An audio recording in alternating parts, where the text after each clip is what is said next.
Jello again. Aaron here from My Turbo Reviews, coming at you from the Turbo Cave, deep beneath the streets of Johnston.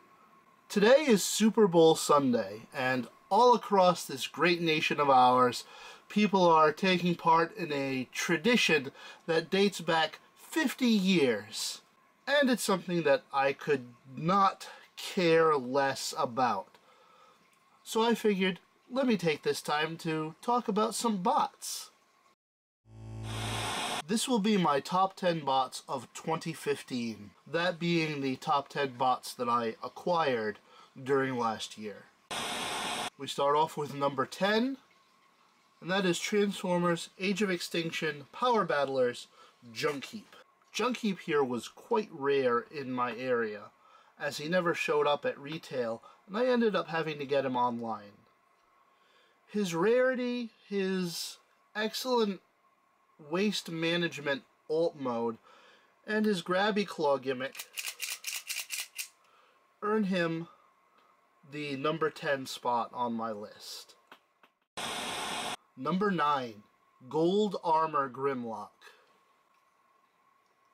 Number 9 is the first of 2 Grimlocks on my list, and the first of 3 Transformers with a T-Rex alt mode on my list. Gold Armor Grimlock is a repaint and slight retool of the Warrior class Grimlock that came out in the Robots in Disguise line, and I like this guy better. Of course it's because of the G1 homage, and yes, mine has the elbow problems that's inherent to this mold, but what can I say?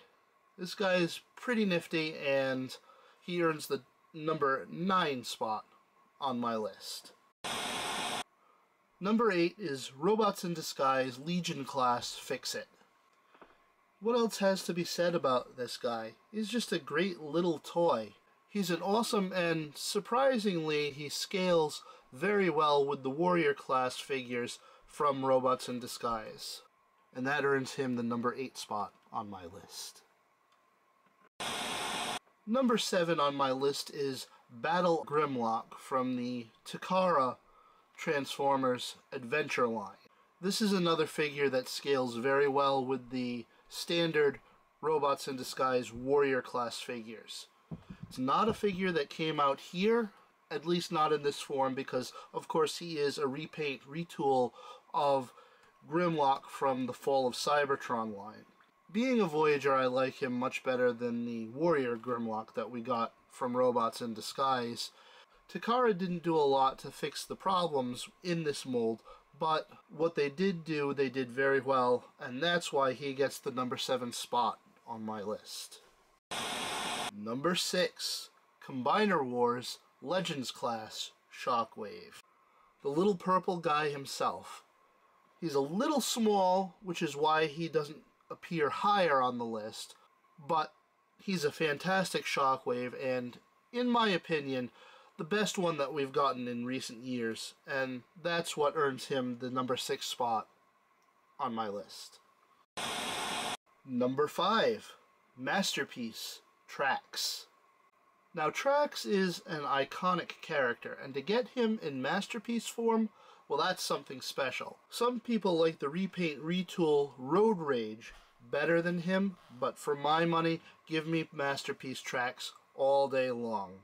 This guy is crazy cool, and that's what earns him the number 5 spot on my list. Number 4, Combiner Wars Leader Class Megatron. Of all the leader classes that came out in the Combiner Wars line, Megatron is by far my favorite. Some people like to apply that little Autobot sticker on him that came with him, but Megatron is a Decepticon all the way. Is he perfect? No, but he is great, and that's why he earns the number 4 spot on my list. Number 3, Transformers Armada Predacon. I never got the Beast Wars Transmetal Megatron version of this mold, and I'm probably never going to because of the gold plastic issue that he has in his hips especially. With that being said, I'm very happy with this guy. And the 2 mini-cons that he comes with, are hard to beat as accessories.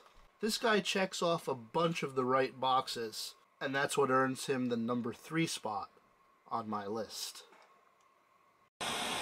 Number 2, Combiner Wars, Superion.